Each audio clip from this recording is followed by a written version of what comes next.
So, ito na nga yung nangyari. Tapos na yung set eh. So, uwi na ako.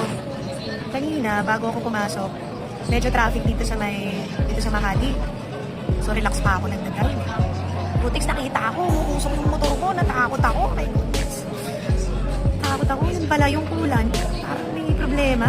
Kasi, nung isang araw, binangga ako ng movie. Nag-U-turn ako, tapos siya, counterflow.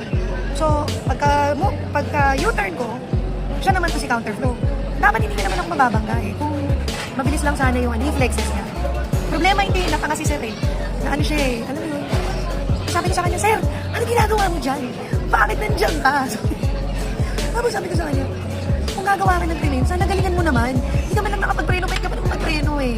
Pero alam mo yun, praise God, nakausap ko naman siya kanina. Sabi ko, nakita ko na yung sira ng motor. So sabi ko, tulungan niya ako.